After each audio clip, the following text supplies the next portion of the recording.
Bujamai Hasha, Honey Bujamai,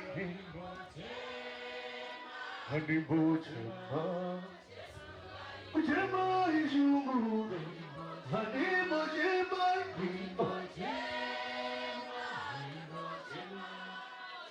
Honey Bujamai Hasha, Honey Bujamai.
For these and more stories, tune in to Zim News Beat TV.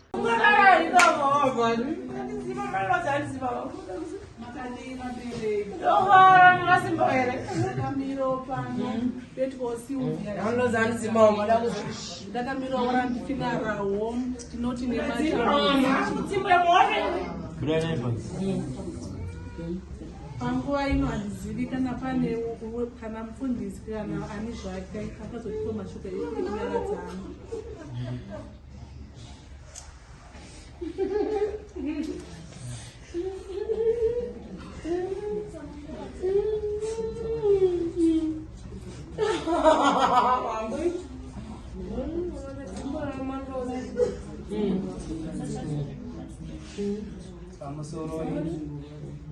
Amusoroi ini ndinonzi trust dzonya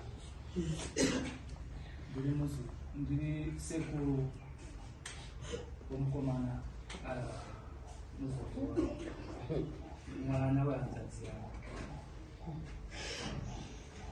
Ese tinotenderana vaishanda naRoid nehama dzose dzaRoid tinotenderana kuti Roid anga ari munhu akaita sei. Roid aitadzirana nemunhu mukufara. Roid hapana munhu waaituka, hapana munhu waaitadzira. Roid anga ari munhu aifara nemunhu wese. Zvino nguva inoi yatasvika inoi inguva yakaoma. Tese inzira yedu tese kuti tipinde kumukacho. Nguva ndo inosiyana chete.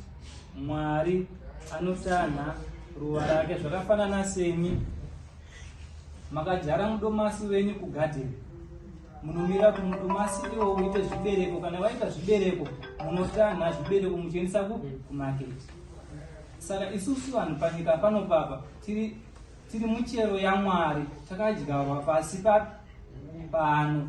Kana nguva yakwana, Mwari anotitanha sezvibereko. Mwari anotitanha sezvibereko. Saka tiri kuti isusu panyika pano hatina kurasikirwa naLloyd. Lloyd atanhwa naMwari akamusika. Mwari anoita kuti munhu panyika pano aberekwe nababa naamai, asi ari iye mupi weupenyu neanosika.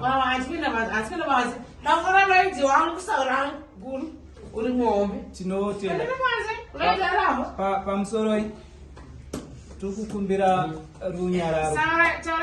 Tinotenda makaramba muchitaura tichakubvisai panze chinyarara, tokubvisai panze mozoya muchiona muzungu wenyu tapedza kutaura.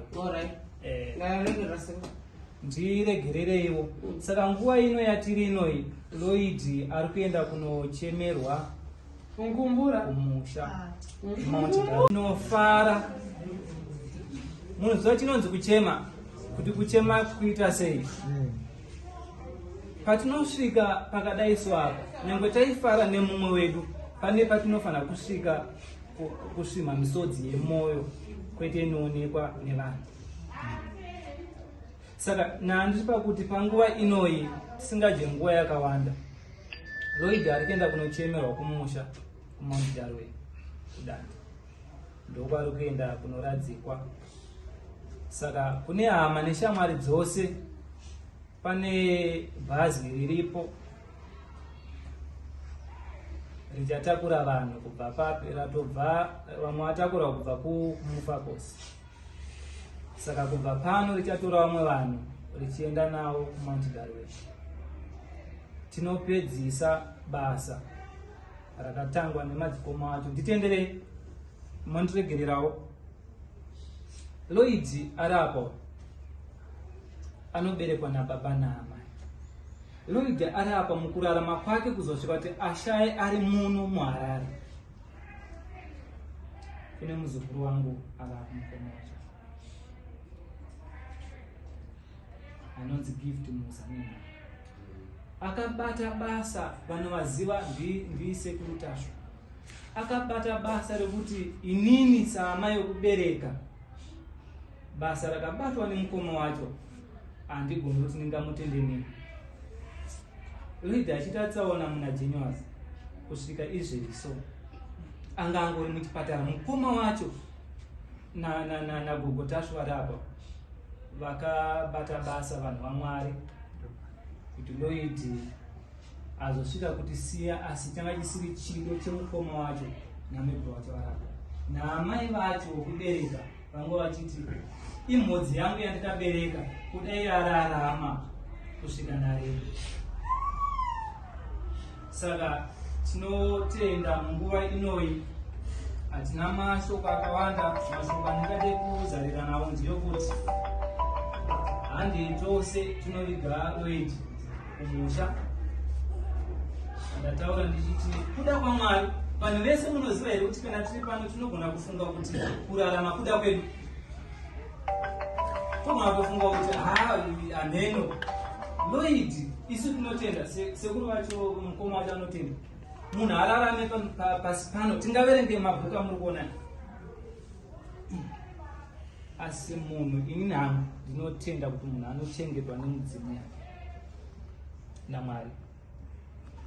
Mwari akasika vanhu panyika pano nemudzimu yavo. Saka Lloyd airarama pasi pano achichengetwa naMwari nemudzimu yake. Asi nguva nemwaka zvinokwanira kusvika Lloyd atorwa nani, tose ngatitendere kuti ruva ratanhwa raenda kupi, kwakasikwa mweya yedu. Saka ndinotenda vabereki tove nerunyararo tichasumuka kana pasina vamwe ndichati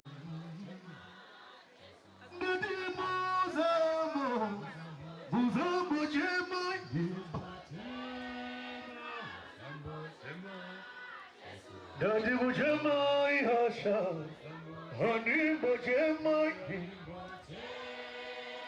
honey bujemai shumu, honey bujemai,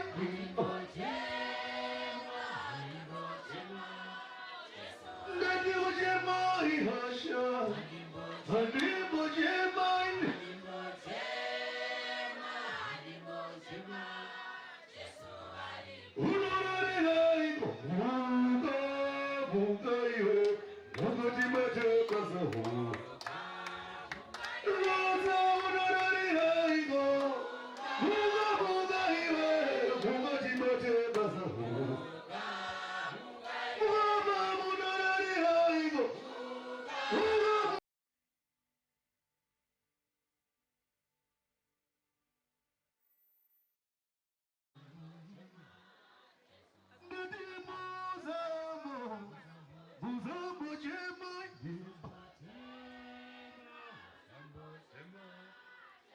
Daddy bujemai hasha, honey bujemai, honey bujemai shumu, honey bujemai.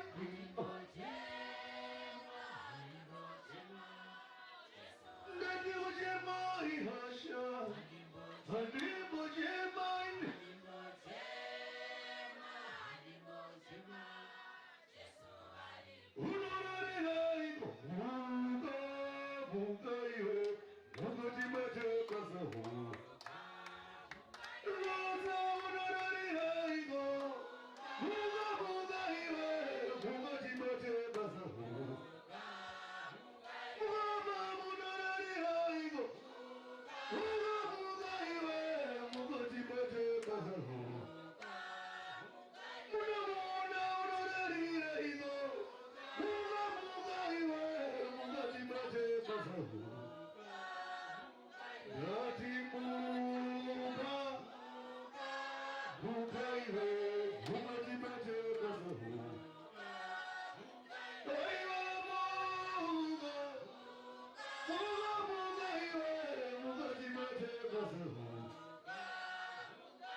Panguwa ino tambokumbirwa kuti tise munamato.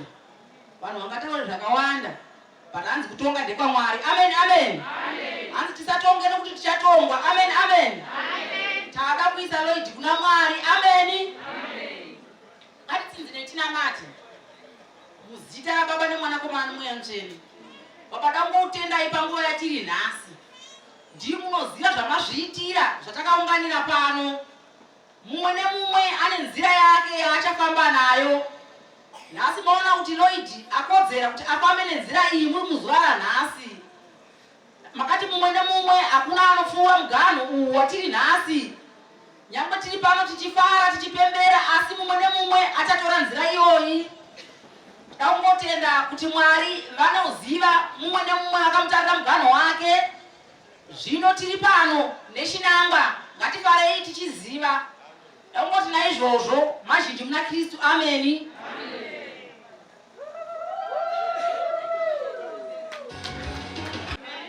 Amen. Ndinokutendai mese muri pano. Ndinoziva kuti haisi nyore zuva ranhasi ratiri, asi ndoda kungotenda vese vari panapa vaita kuti tisvike pano basa rienderere mberi. Nekupa rufu rehanzvadzi yangu Loidi zvakaoma, kugamuchira kuparadzana kwakaoma, asi ndinongoti Mwari vatonga. Kana Mwari vatonga hapana anoramba. Tunongotenda masabhuku nevese vakuta, tichitenda baba namai Tashu vakaita kuti hanzvadzi yangu irapwe, vakaedza nepese pavaigona kuti kudangararame. Asi kana Mwari vati no, hapana anotendera. Pari zvinhu zvandinakawanda, handina ndinokwanisa kutaura mazhinji nekuti inguva yaMwari. Mwari ndovatora ruva ravo. Tinongoti tungamira ufambe murugare, tinosangana. Haleluya.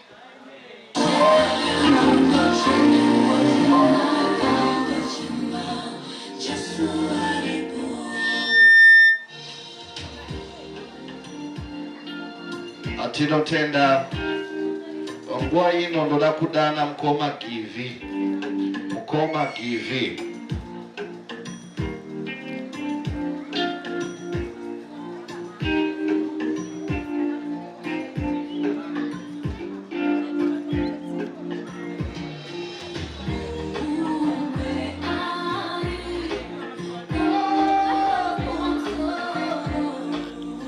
Tikapedze nguva tiri kudawo sekuru Kamandu pane vari kuvatsvaga. Kamandu, sekuru Kamandu pane vari kukutsvagai naye. Takamirira mukoma Givi zvakare.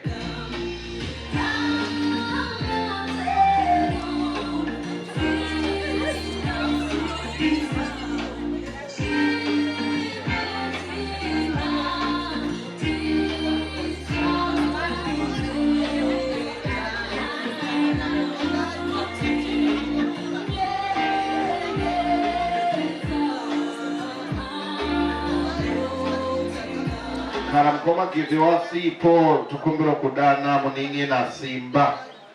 Simba rashe alipo irapo. Simba rashe.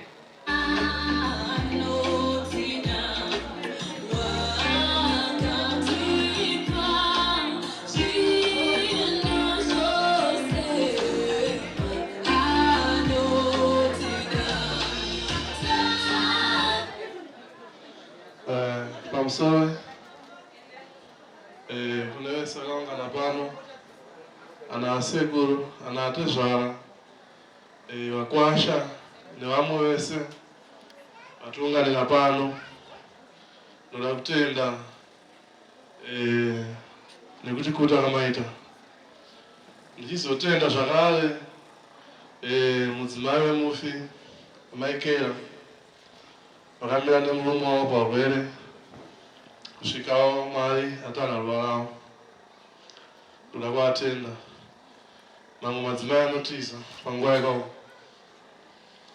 Ndichizotenda zvakare mukoma wangu sekuru Tasha naamai Tasha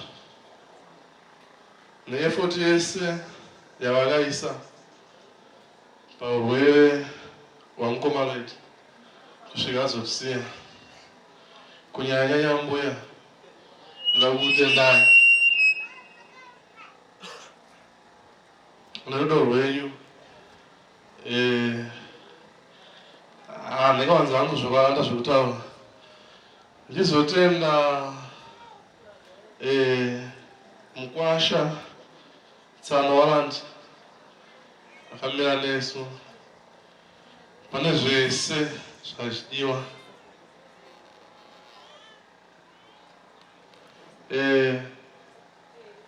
Ndichikumbirawo Baba P kana makateerera uyai apa pana sekuru apa mukudiwa papa.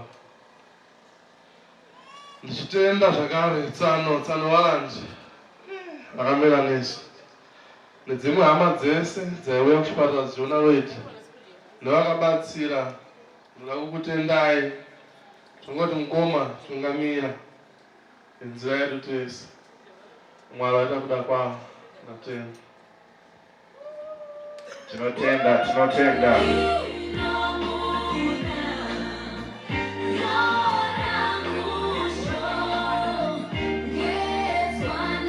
Kana mpaine arikuono pana Nelson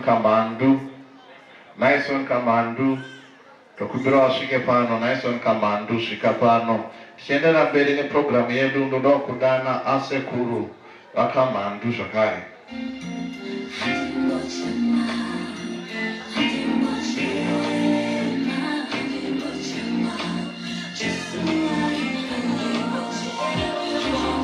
Amukoma Vito kudana zvakare.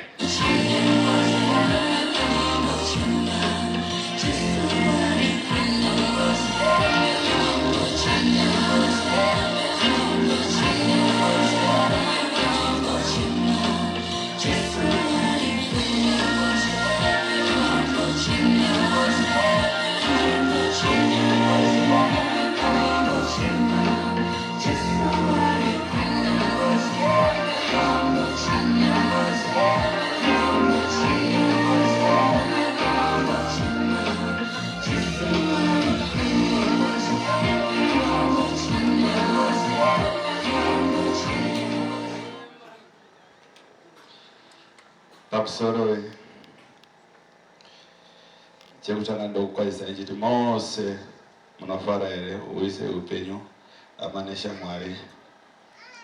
Tinoziva kunovabva nzvimbo dzakawanda mwayazotikuta mumusha waMuzanenamo rinova riri dambudziko rapinda mumusha rekupararwa nemunin'ina wanga unonzi Lloyd Muzanenamo.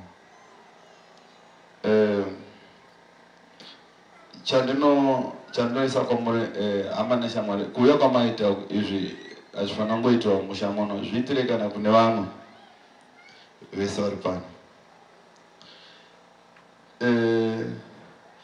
So ndichangodzoka kumashure zvishoma shoma. Munin'ina wangu akaita accident musi wa2 January gore rino ra2025. Anga andishanyira atoya kuti mazuva awanda rekaende ndinoona kupurazi kuguruwe kugara Mukoma. Andingazive pamwe ndiMwari angambonditi ndakasangana naye panonzi paRiyamuro anga akadhakwa. Ndikatomutorera makii emota.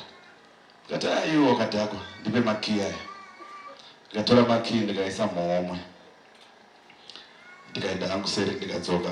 Anga akamira naFitson anova Fitson Chimudzi funga vakaita accident vari 2. Ndobva nditi isitawirirana asovha mukomana. Ndikati kuenda kutoilet ndaita kuenda kudzoka atova sovha kare. Vakomana ndikati enda ndiri mota dzangu ndobva ndavadzorera makii. Ndobva ndadhiraivha ndobva ndaenda kumba. Nyamisiro vakabva vafunga kuti mukoma pamwe vagumbuka vanoita sei ndasina mbotsamwa nazvo ndobva ndatoenda kupurazi.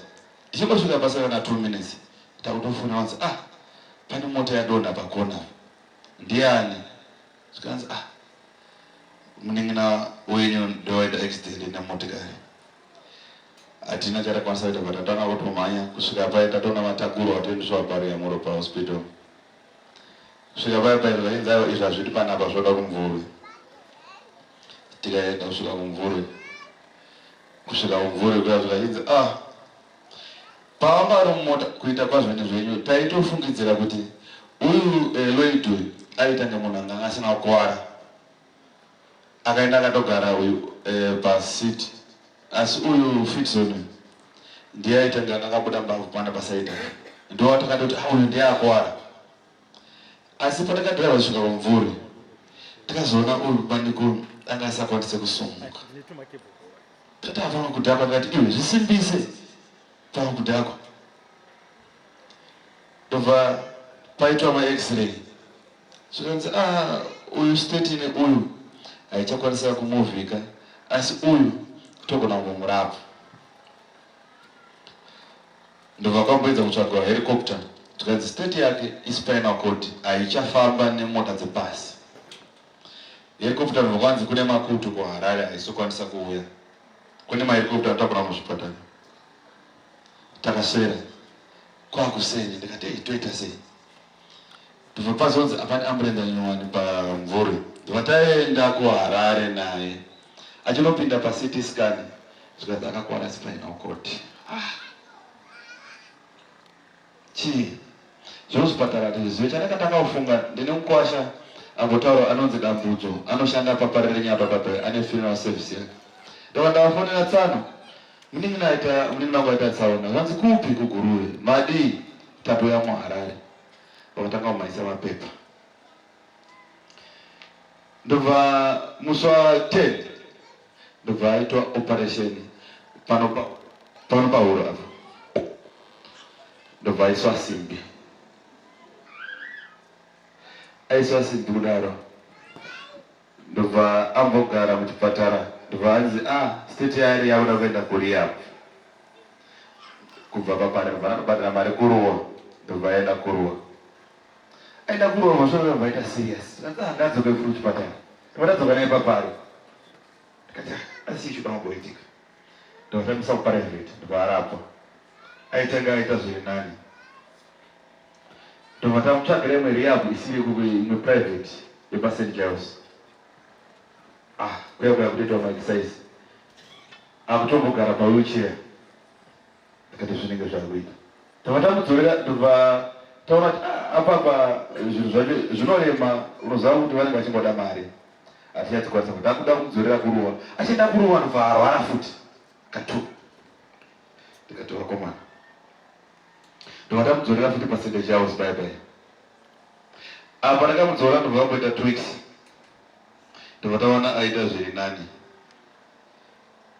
Ndingajamba hangu pakati pamashure pesana ndokuti zvinhu zvatikutaura izvi zvakaitika musi wa 2 January this year. Kusvika iwo uno mwedzi uno watisiyo takadedzwa namanesi vataita meeting vatainzi izvi unotaura kuti mukomana achibuda achienda kumba munoita masession kumba bosi changosara yari yabwe kuti aita maexercise. Ndichitotaura naye mningi nangu ndikati zvoda kushinga pamini ngatigachire zviriko. Pasina 2 days ndafonera wanzi kunoku tataita meeting chimwe chino ndibva ndatotenga wheelchair ndakatenga nyowani nebhedha ndakatenga kuZambia wheelchair ndakatenga South Africa. Zvatouya takutonga kuti mukomana ataenda kumba akango nasi 4 3 nasi 4 and 12 unenge musi wa 8 zvatokwidza tatofonera kuti mukomana achagona kufema atoisa oxygen. Ndofogana ndabva kubasa ndakaneta ndinotonzi aiwa namadzimai angu avana gogo kanzi aiwa impota taurwa paisino ngatiendei. Ndikamboti afoneri achigonotoone mangwana here but kanzi aiwa toende handitinoona mukomana ndobva tamutsanana namagirazi auriti magirazi ndistanley tire anonzi magirazi vakomana ndobva vatungamira ndobva taenda kusvika kutoona mukomana ari pakusteni ndobva tamutransfer ndobva tamuendesa kune private inonzi Milton Park. Tasvika ipapo zvakachinzi oxygen yaroda panapa haipo asi kwairi kwacho kwakakura. Ndobva tamutransfer futi neusiku iwoyo ndobva tamuendesa pane private inonzi St. Anne's. Ndobva tasvika ipapo ndobva tanobhadhara mari dzaidikana. Funga takaita pfungwa hatina kurara. Ndobva tabuka kuseni ndobva taenda kumba zvikanzi chimirirai doctor atida kuita meeting nemi. Ndikati hana dzakatanga kuronzi meeting munhu ari kuchipatara meeting yei. Ndobva taenda kumba vanzi meeting na 2 ana 1 yani vatauya aina kuitwa meeting yei. But chakundinetsa mafemuri aita aifema zviya zvekuita chest kuenda kunze tikati mafemuri akanaka here. Ndobva tagarira kugara ipapo kugara kwatakaita ndikafonana ndozviri kwabva ndaziso amane shamwari zviri kwangu zvandiremera. Ndikafonera amanyina wangu ati mai munyaradzi ndikati uyai muone mwana wenyu pana. Vakauya vachimhanya taxi vasvika ndopapinda ndikaona mukomana. Zvadaro ndobvabuda ndikati achienda motora muchembere endaita kudikirika munotora amai vachienda ikoko kuti vazodzoka pagiraunda vodzoka pagiraunda vari murodi kwakauya anonzi Mbare akayana ndiko Ernest vandakwidza futi nawo kumusoro ndichienda ndichinotaura naye pandichisvika situation yandakaona ndakadzoka ndakagara pasi ndatanga kuchema ndikafonera Tsana unonzi Ndambudzo ndawanga ndilipi nemadhokota acho ndikati Tsana ine zvandaona kumusoro kwako situation yakamira zvakanaka chimbofonai kureception fonera madhokota muzoti zvakamira sei. Tsana kuti ndafona zvanzvozvo ndikati ine zvakandirambira apo kutaura handina kukwanisa kutaura naye kana mazwe kupedzisira asi pamashure apo pari musoro akatanga kurwara akaudza maiguru wake kunzi maiguru ini ndiri kuda kuti pauturu wenyu imimi namukoma ndine mashoko andoda nditaure nemi apo ndandiri kupurazi pandakadhiraivha kuenda kwaari akakundika kutaura kwandiri kuna maiguru akangoperera kuchema achitaura nawo asi tizofonerwa kunzi Tsana wakasvika kuzofona kunzi mukomana akuchisina inini ndakazviona kuti izvi nezvi kana yanga iri bus stop yake payakasvika yakatirwadza ndokuti fungai kubva musi wa2 January pese apanga achirama upenyu muchipatara zvaidiwa nemanesi nemadhokota angaiita hakuna pandakakundika kuti apa vakati vanoda chakati ndichikundika. Ndine hama dzangu ana sekuru Nyangatane ana sekuru Kanengo vaidza kubatsirawo in hand when they are neapo tichibatsirana but neukama vachiedzawo kuuyawo nekubatsirawo apo neapo asi bus stop yaburukira munin'ina wangu yandirwadza handina hangu ekutaura akawanda chitesi chake chaamirira chandirwadza.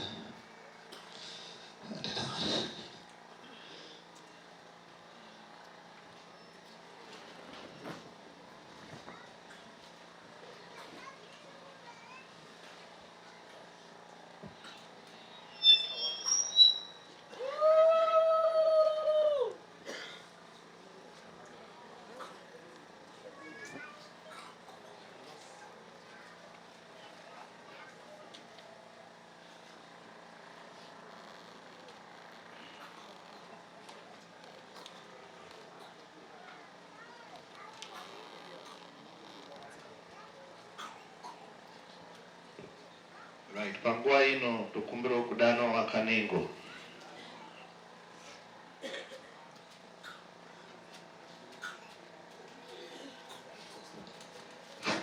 Makadiye nyabereki tinofara nawo ilipo ndiri kudai mukomana uyu atisiya zvino hazvina kumirawo mushe.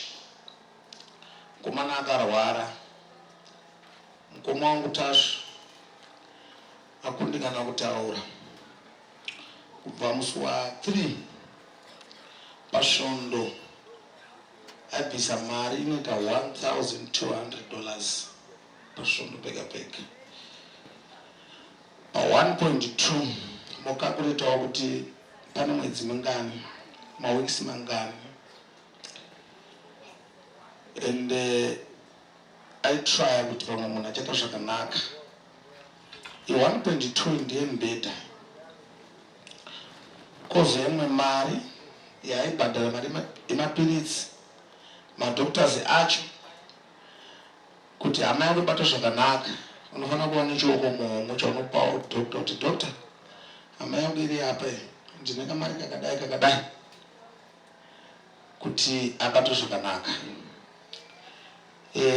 Lloyd mari zvahaina basa tetesera upenyu hwomuntu aitry nepaanogona napo kuti zviite zvakanaka.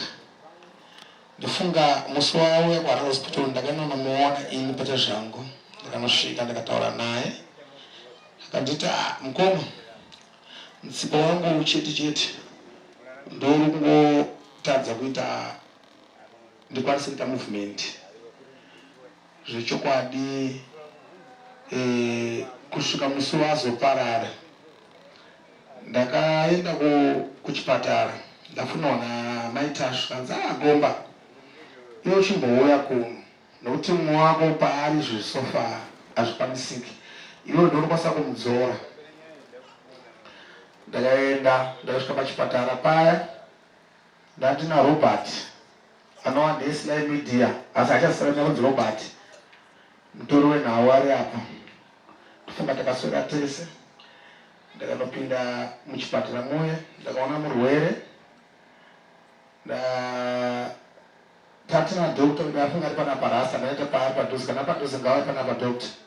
Ndakamubvunza mubvunzo 3 yakakundikana kupindura ndikati no shamwari munhu mafembero yake ari kuita akuita mabhabhosi aya diaphragm haisi kupomba mweya zvakanaka uri kuonawo sei iwewe. Ndifunga akada kutsvaga kundisimbisa ngati apa todiwa mari svika kuma 5,000 yatodiwa ipapo kunzi toda 5,000 ngati 5,000 tingabvise zvedu but state nemunhu wedu haisi right. Ukwangu uri kungopfupa kwemwoyo. Ndifunga pavasvika papo vakudza mari dzakabhadhwa ipapo manhere yacho ndichizoendawo kudu ndichibudawo ndichimhanyawo kubasa kuti ndinotsvaka utumari. Ndakabva kuti wakabvisa futi $500 asi pawakasvika munhu varimwe mari wakabvisa futi. Saka kwese ukwangu kuri kutraya kuti pamwe munhu angaite zvakanaka but Mwari nevadzimu vakazviramba. Chandinoda ndikudzidzise vanhu vaMwari mukurarama muupenyu mukugara. Isusu tine masikirwo edu atakaitwa naMwari asi mumasikirwo aya chinoitika ndechekuti bhazi rinobva kuMbare rinouya kuno kuMwandarweni kuno kumukombora kubhodha rasumuka kubva paMbare paya bhasitop inotanga inosvika paGlendale yabva paGlendale yamabhindura madziva Darwin dotito. Haugoni kupopotera munhu adzikira paGlendale kuti sei wadzikira paGlendale nekuti station yake inenge yasvika. Saka Mwari vane kutarisa kwavanoita hatigoni kuzvimisa nekuti Mwari vane masikiriro akatiita. Ende mukufamba kwedu kwatinoita mukufamba murwendo tine tamboti anenge adzikira paGlendale unogona kurwadzwa naye sei wadzikira paGlendale nekuti ndo station yake. Kune anodzikira kuChivenga vanofamba rwendo urefu istation yavo. Saka muri kwanamuza nenhamo chemai netariro muve nekubatana zvinhu zvinorwadza. Ndinoziva zvangu kuti patakagara ipapapo kune vamwe vanokutaura kwakaipa, kune vamwe vanokutaura kwakanaka, kune vamwe vanokutaura kusina basa nekuti rufu ragara ruripo.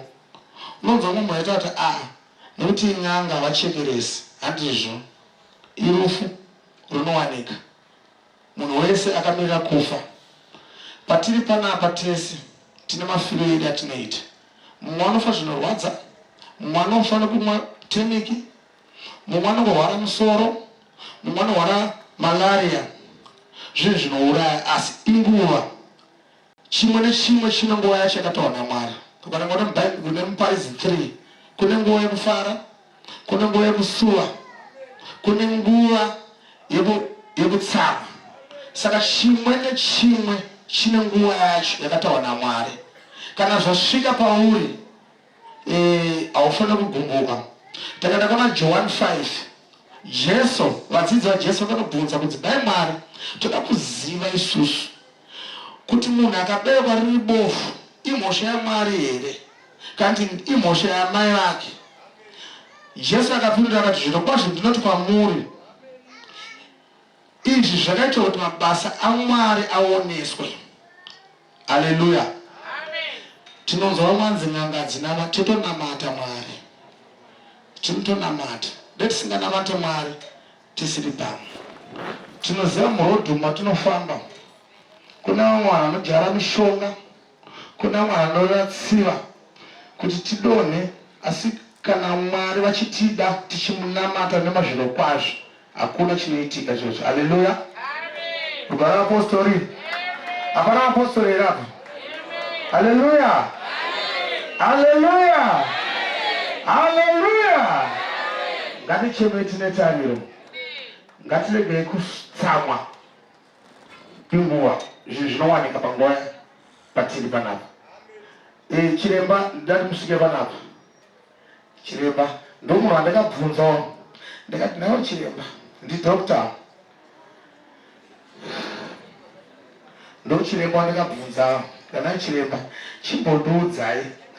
Ndakabvunza mubvunzo 3 yasina kwanisa kupindura ndandina mukoma wangu Tasva, but ini ndanga ndaona, but ivo vakapindura zvinyoronyoro zvikanzi aiwa sekuru pane zvinodai kuitira kuti mwoyo akaitira mwoyo wangu kuti akamuudza tishamwari apa pasisina paigona kuita chimwe chinhu chakaipa.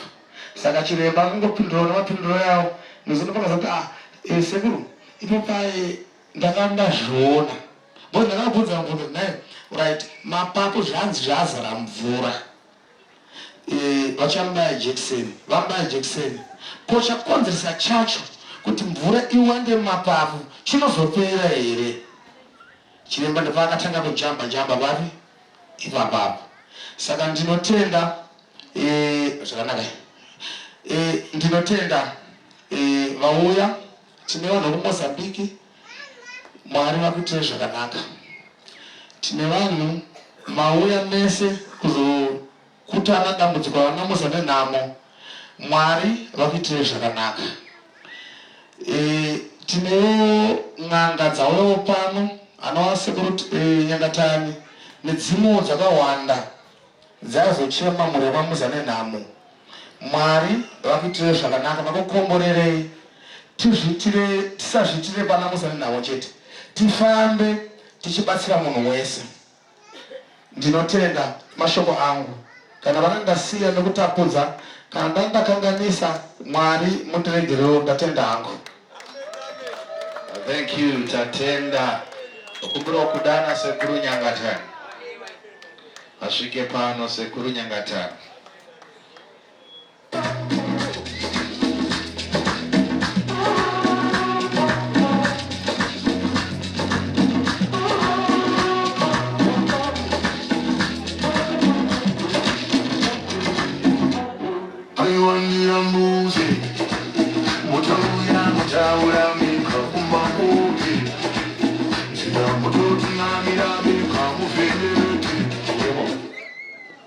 Pamusoro yabereki makadii mose tinokukwezisa yabereki.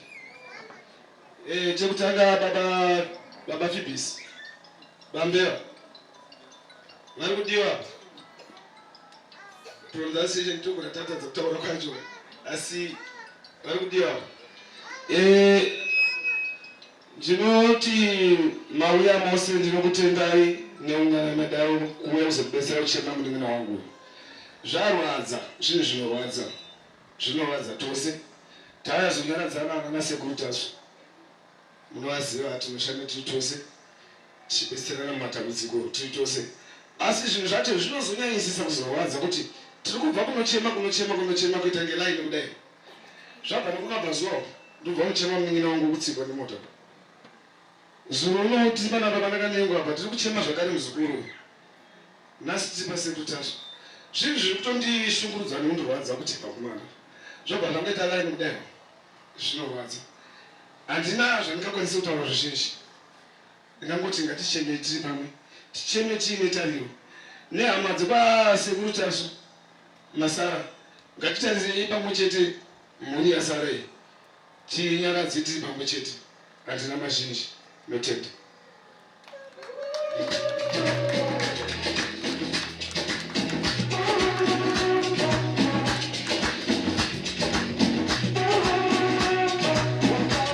Thank you. Tinotenda kwa ino ndoda kudana amai vemufi My Fortune.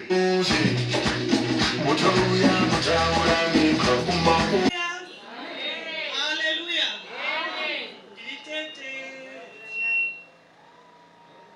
Nditete wemukazi wemufi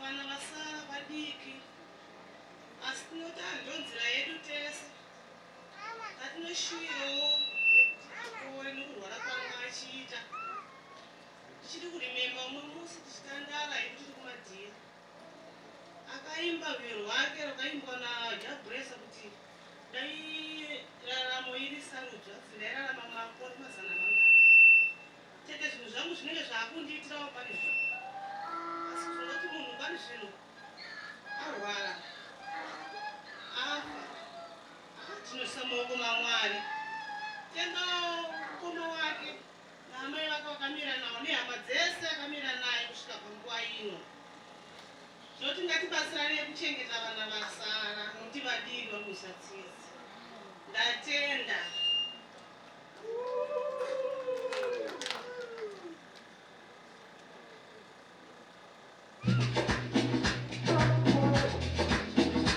atezvara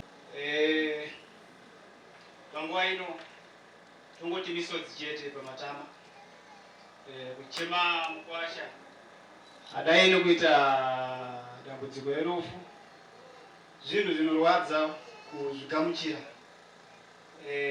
Mukwasha tachine shungu naye Mukwasha tatisatapedza chido chekuti tinge tichionana naye tinge tichitandana naye tichikurukura zveupenyu rugare vanotenda nekuti Mukwasha afamba murugare kutonga ndokamwari nokuti iro Bible Paridzi 3:1 inotaura kuti chimwe nechimwe chine nguva yacho ende ni zvichinzi izvoni munhu akabarwa nemukadzi ane mazuva mashoma ekurarama panyika. Naizvozvo kuMukwasha yake nguva yakwana hatina mazhinji ekutaura tatenda nevose vadai nokuputa panhamo idzodzi chiti haleluya.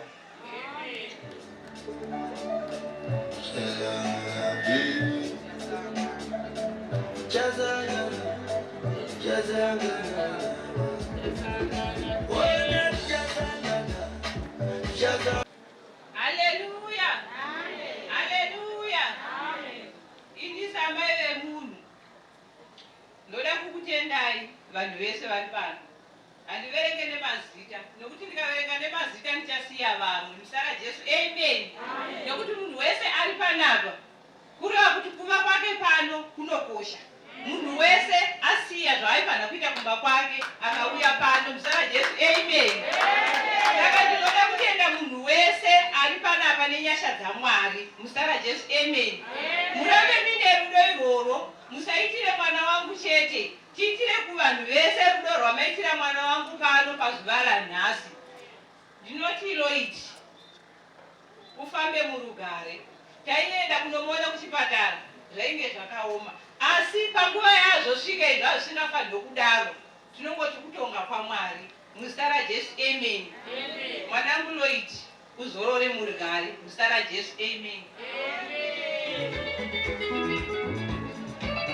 atinotenda ndoda kudana gogo Teresa vachiteirwa naSavira baba Chigariwa. Ishe wangu Jehova nitunganire, Ishe wangu Jehova nitunganire, maarufu wangu ni. Haleluya. Haleluya. Notenda amanisha Mwari vabva munzvimbo dzakasiyana siyana. Mutibatsire kuchema muzukuru wangu Lloyd. Ndiyo nguva yake yakwana. Ndinoti Lloyd muzukuru zorora murugare asi rufu rwako rwandirwadza. Sekuru Tashu kudai maramba makadaro. Kuchengeta kwamakaita Lloyd machengetawo nemhuri yake yasara. Ndichiti haleluya.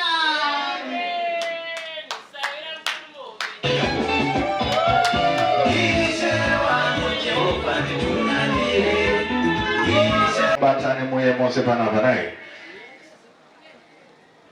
Zvakanaka vashandi vaisishanda nasekuru Lloyd muzane nhamo yaipano mukudanwa chimbidzai inguva yenyu. Haleluya. Haleluya. Mufaro kwamuri. Vashandi vaishanda nasekuru Lloyd muzane nhamo mose tiri kukoka yaipano inguva yenyu. Uyai hama dzikuonei, hama dzikuzive ndima yashanda nasekuru Lloyd Muzanenhamo. Tikwanise kuchema sekuru Lloyd Muzanenhamo tiri pamwe chete. Fambai henyu muchiuya. Fambai aiwa vanhu vangu ndikuona hamsati makwana. Fambai mose vose vaishanda nasekuru Lloyd Muzanenhamo. Vauya kuzochema sekuru Lloyd Muzanenhamo pano uyai tieredze misodzi yedu tiri pamwe chete. Uyai tieredze misodzi yedu tiri pamwe chete. Aiwa vamwe handisi kuvaona apa. Muripiko nhai vanangu? Munodire kundinyatsisa? Uyai iwe bhesti unoyawo kana muzukuru. Uyawo kana yako mani. Uyawo uyai tionekwe. Zvakanaka. Nguva yedu ndodiki. Chimbidzai hama. Itai zvatogara tichiita kana tiri kubasa kwedu. Wandirika chimbidzai. Zvakanaka ndiri kuona hangu muri kufamba muchiya shoma. Zvakanaka pane anonzi Chaguta handisi kumuona. Baba Chimene handisi kuona iwe pano. Sekuru Charles, sekuru Kachinde uyai. Fambai sekuru Chindege. Uyai chimbidzai kana hama nguva yedu idiki uyai gaga. Uyai fambai muchiuya. Sekuru Chimene ndaona hangu vari kuuya. Ndafara zvikuru pandaona sekuru Chimene vachiuya. Ndaneda kutoremerwa kuti ndoga ndodiko. Ndodini hama. Zvakanaka. Rugare vapostoli.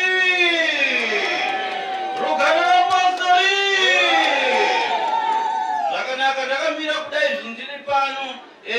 Ndiri kumira ndichitaura nhau yekubasa. Tamira pano tichipupura. Tiri kuda kupupurira hama yedu tigone kuonekana nayo. Hama yedu ifambe murugare, izorore murugare nekuti mangwana anouya ndisu. Haleluya. Zvakanaka. Ndakamira ndiri pano ndinova manager wekubasa kwaishandwa nasekuru Lloyd Muzanenhamo. Saka ndichapupurira sekuru Lloyd Muzanenhamo, munhu watakashanda naye zvakanaka. Pabasa pedu munhu uyoyo aiva munhu wemajokes. Zvekuti nazvino zvatarasikirwa naLloyd Muzanenhamo tiri kuchema kuti tichava nani zvekare muvaraidzi achativaraidza pabasa pedu sekuvaraidza kwataitwa naLloyd Muzanenhamo. Munhu anga asina hake chakaipa nevanhu, munhu aifarira kugara akanwira tunovaraidza njere, munhu airarama nesu tichiita majokes pabasa. Taishanda naye pabasa, tiri kupupura zvepabasa. Nazvino ndichachema Lloyd Muzanenhamo ndichikumbira nzira dzake dziruramiswe, Lloyd Muzanenhamo azorore murugare. Ndichasiya mashoko ekuti Lloyd zorora murugare. Tose tiri pano tiri kukuteverawo mumwe nemumwe tiri kukutevera, tichava tose ikoko. Nzira yako ngairuramiswe uzorora murugare.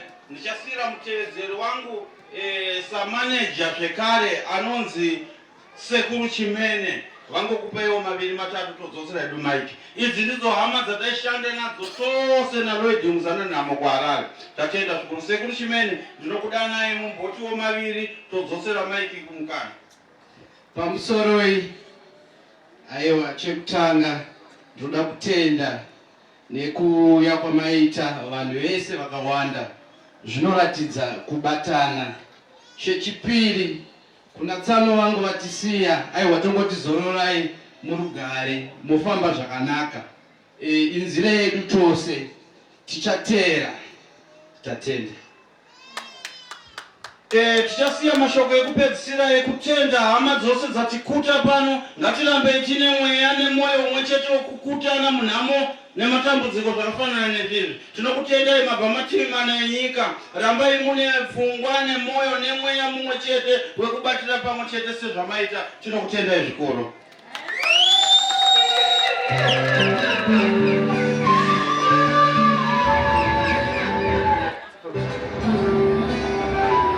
Tinotenda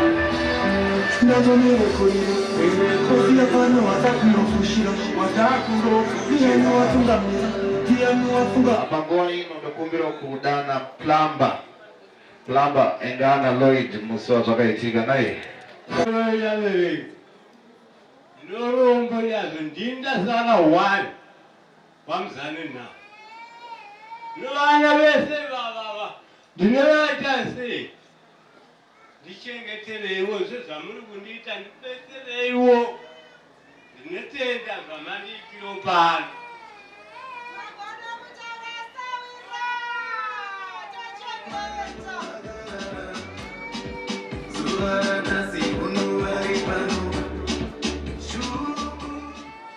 Ndiniwo Faith, ndakapira kuseti rwazukuru. Ndinoda kutenda mese makaungana pano nerudo rwenyu rwamaratidza nevese vagumwe kunditevera. Ndinokutendai murambe makadaro. Ndinotenda navose vakaisa ruoko rwavo kusekuru vangu kuchipatara. Murambe makadaro. Handina akawanda ekutaura kuti sekuru vangu mufambe zvakanaka.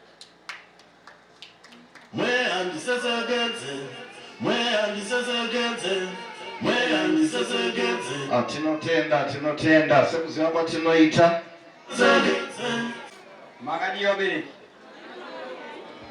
Tendai mose nekuya kwamaita kuzokuta mwana wangu anwe Lloyd Muzanenamo. Lloyd Muzanenamo andishungurudza zvikuru zvongonzwa kuti aita tsaona ari kuchipatara kuzoonekana naye nhasi kutoti munhu akunovigwa. Zviniro zvinoshungurudza. Unoti kana uchitungamirira vanhu muchitendesi, kana uchitungamirira vanhu unotaura kuti vana vanozofanira vachizokubatsira, but zvakutooneka Lloyd Muzanenamo nhasi aonekana nemi. Handichakwanisa kuti ndikwanise kunge ndichisheya naye sekusheya kwadaita naye mashoko. Zvinhu zvinorwadza zvikuru. Vanhu vakamboedza nepavanokwanisa napo kuti dzimwe nguva Lloyd akwanise kupora, but zvakashaya basa. Mukada kutarisa kuti mari dzakaparadzwa dzakawandisa chaizvo, but dziri shungu dzokuti Lloyd akwanise kupora, zvakashaya basa. Saka nekudaro zvazvoita nezvekudai so zvipatara zviripo zvinorapa, asi zvarapa kudaro pati pamunoona nyinyi kuti right tikanzi munhu nhasi ngatimuendesei kukaranda anorapwa kuti iye akwanise kudzoka kuno, zvitunha zvingani zvakadzoka zvibva kukaranda zvichinzi zvafa zvichibva nekukaranda. Kureva kuti nguva inenge yakwana tingade kunangana kuti zvazodai ndanzwa nhoroondo dzandanga ndichinzwa panapa dzaindibata ndakagara apa ndichinyatsonzwisisa kuti panga pasina kuita zvakanaka. Naizvozvo Lloyd ndinoti ngaazorore murugare. Ndanga tisingatarisire kuti Lloyd ndichasvika pakuzonzi tichapesana semupesaniano wataita. Lloyd ini ndiri umwe wevanhu anotungamirira vechidiki kuramba ndichivachengetedza panyaya dzemitambo. Saka nekudaro taiti tikaremerwa Lloyd aikwanisa kuwana zvaanotipa panyaya yemitambo yebhora. Tikanochema naye sabhosi saiye ndo timu yakambotambira yandotungamirira inini.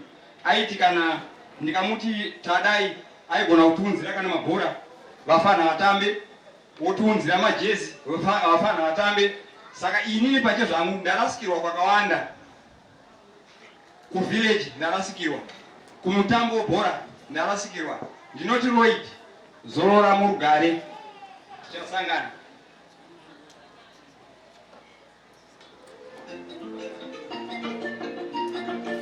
Soloi pamusoloi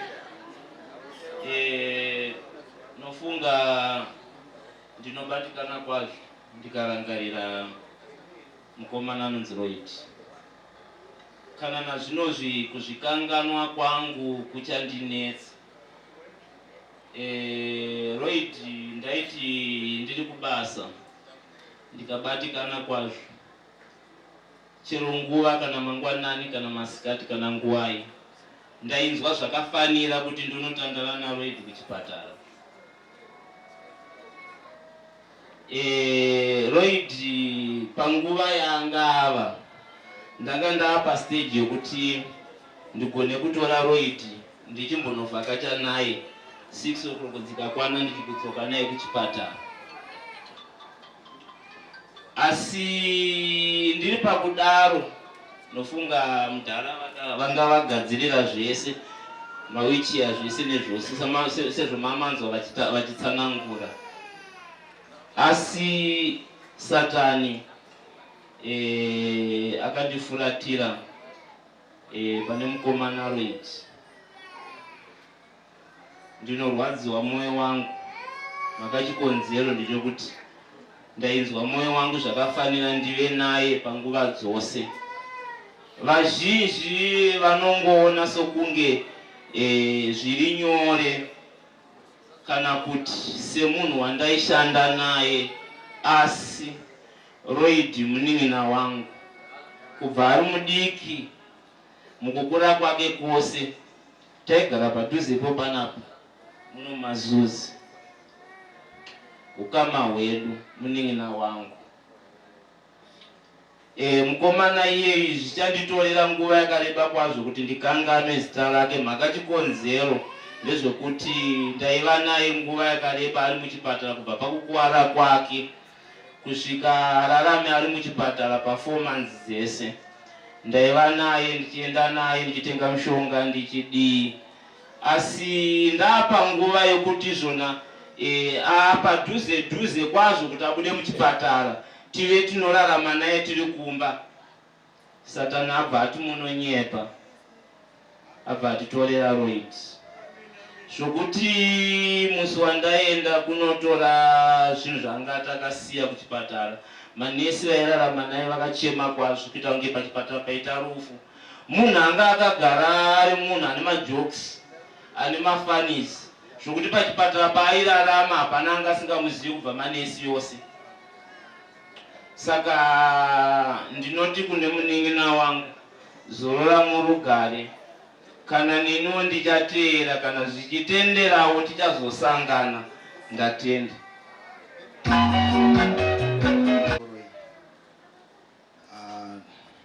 Ndopa kuremekedza kuneni mose muri panzvimbo ino. Ndoda kuremekedza madzitezvana angu nanambuya vari pasuo rino. Handina zvokutaura zvakawanda, asi ndoda kungoti ndingosaluta tezvara vangu nambuya vangu nokuda kwerudo rwavakaratidza kuna tsano wangu Lloyd. Handisi kukwanisa nokuti shuro yangu nelevhu rangatava nekutarisira kwanga tinako nezvakazoitika, in only 2 days Lloyd just disappear. And kana nanhasi handisi kuzvitenda, ndofunga ndambotraya kuda kutiza kuti ndisamire pane vanhu, because handisi kuzvibheliva kuti ndozvaitika, handisanda kuzvitambira. Asi ndoda kungozivisa kuna Mwari vave mweya munyaradzi. Asi chandapiwawo ndiri panapa kuti vana vake, dai vana vake vachengetedzeka, nokuti pane zvandakaona zvanga zviri pana Tsano takasvika pakusheya madeep secret naSano. Vana vake varida kuchengetwa, mudzimai wake anoda kutariswa. Ndati ndiwo mashoko andinawo. Mwari kudenga vakuitire zvakanaka. Thank you.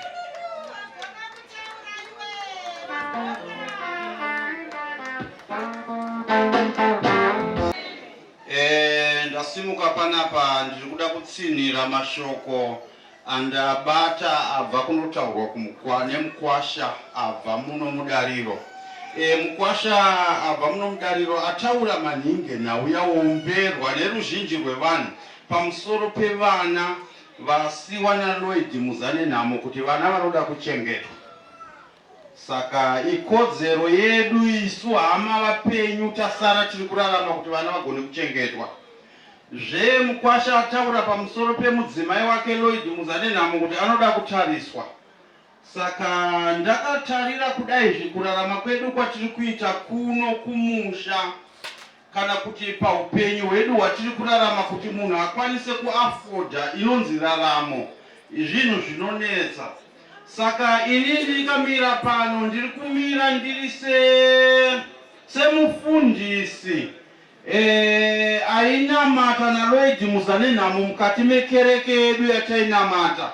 Saka mukati mekereke yedu yatainamata taisvika panguva yekuti kana mwedzi wapera taipanana masalari kana kuti pay. Haleluya, rugare waapostoli. Saka idzo pay idzodzo dzataipanana naye Lloyd Muzanenamo kunyangwe aiva muhospital ali admitted taimupa pay yake semumwe wedu anga ari pakubatikana. Saka isu vana vekereke tasara zvichibatanidza neni samufundisi nesimbiso zveyabva kuna founder wekereke yedu Sekuru Tashu. Taona kuti zvakanaka kuti mudzimai wa Lloyd Muzanenamo tichapota tichimupa pay yataipa Lloyd Muzanenamo. Ridzai zvekare mhururu kana ino. Saka ini samanager wemukereke yebato redu tiri kuvimbisa kuti Lloyd tichamupa mudzimai wa Lloyd tichakoninya kumupa salary yataipa Lloyd kuti akwanise kurarama iye achizvichengeta nemari iyoyo kubatanidza nevana vakwanise kuraramawo zvekare. Haleluya, haleluya. Tatenda.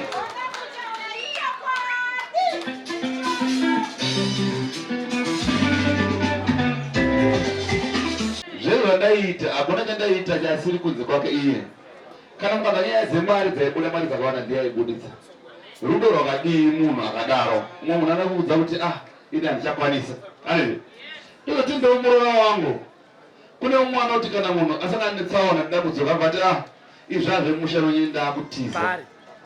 Handichazvigona. Haleluya. Anovati nanjere handichazvigona. Asi aishinga kudzoka kuHarare.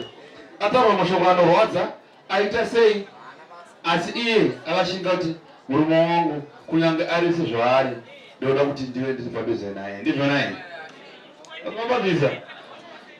Saka pamozanyaya dzavana ndedzaiva dzawana ndinoda taenda sabva kutaura neshumu nehasha ana atezvara ndine urombo nekurasikira kwataita nemukomana, asi imi nesu ngatibatane.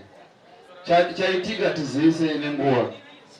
Zvamira pane zvaminama tizivise mhuri ledu, vana vedu vatasiyirwa. Tabva vendei hapana rinoisika. Harikwanisa kana mukatenga rigodhi kana ringava rakaita sei hazvikwanisike. Sezvamunotaura kuti takatiraya asi akafira mumaoko mwana zviremba mwana dokta ndomakasvika kushayira aripo pamedication. Handizvo iyo mishonga inotenga inodhura iri pasaidi asi akatadza kuimedza. Handizvo. Saka tinoti izvozvozvo tese ichiri chimwe chiri chiri mukati matiri. Apa ndataura ndikati kukwereta nekukwereterwa ngatione Alfred Simbeye arapa. Haleluya. Ndinokumbura kuti titene Mwari zuva ranhasi. Ndinokutendai mese kubva kuvakuru venzvimbo yenu yese vanogara muno. Zuva ranhasi manzi nhasi ndimi kwaMuzanenamo. Dai tiri tega, dai tisingazvikwanisi, asi zvimwe zvinoda hama vakidzani vanobva uko uko tobatana toita chinhu chimwe chete seizvozvi zvataita nhasi kuti tibatsire anonzi Lloyd Muzanenamo tinomusiya kunzvimbo yaanofanira kunge achichengetedza zuva ranhasi. Asi mwoyo wangu pane mashoko mashomanana andinoda kutaura nezvo. Ndikukumbira usorizve Sekuru Tashu naGogo naTsano nevamwe vese vaisa maoko kuna Lloyd nyangwe tisipo kuchipatara kwene navanhu vese kunoti uyu mumwaenda. Sekuru naGogo da kuti murambe mune roko iroro kusvika nanhasi kuenda kumberi. Anenge anetseka murambe makadaro neMwari ngaakomborerei. Murambe mukitichengeta sekuchengeta wamgara Lloyd kusvika panguva ino yokuti apfuura taakwenda musiya munyuma yake. Tinokumbira Sekuru Tashu, thank you so very much naGogo. Manyani manja maviri ni manja ine chidaniso ndiri manja iwe Lloyd warikuenda kuti urikusiya vana chidaniso ndiri manja ine manja ni manja maviri ndiri manja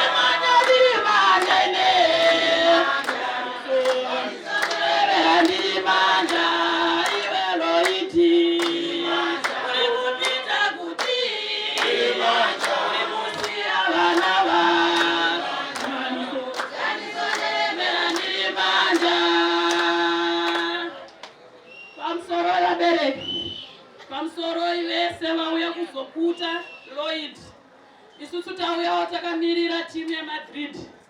Mukoma Lloyd munhu aifarira bhora zvekuti munhu aifarira kusimudzira timu yedu yeMadrid. Tiri kuti tarasikirwa namukoma Lloyd. Madrid iri paMozambique, asi iye akaita rudo rokuyambuka kuya kuMozambique kuzosimudzira Mozambique, kuzosimudzira vechidiki vebhora. Saka kuya kwataenda panapa kurwadziwa. Tinoti mukoma Lloyd, fambai zvakanaka, mocheuka mhuri yenyamasiya. Amen. Tauyawo nechipo chedu cheMiri Duzento 1200 yokubata maoko. Ndo mari yatinayo.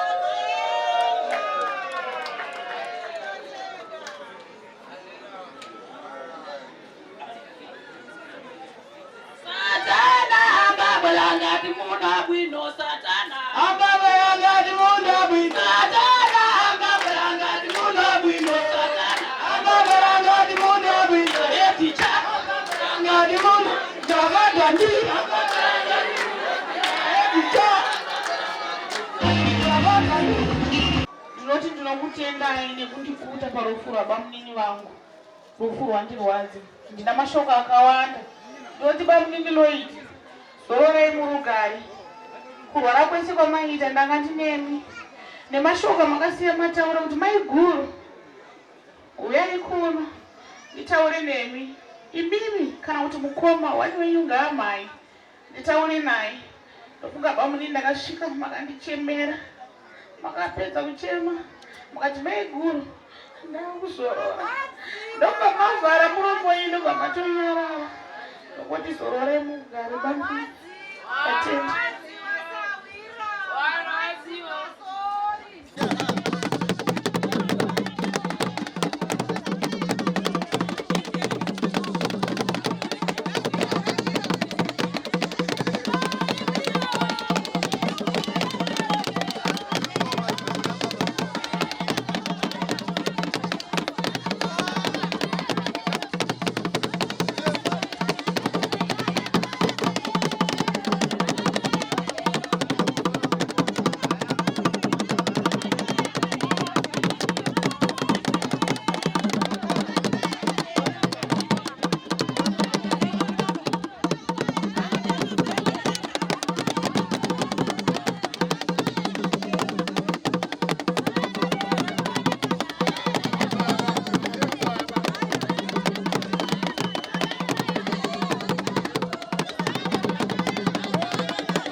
For these and more stories, tune into Zim News Bit TV.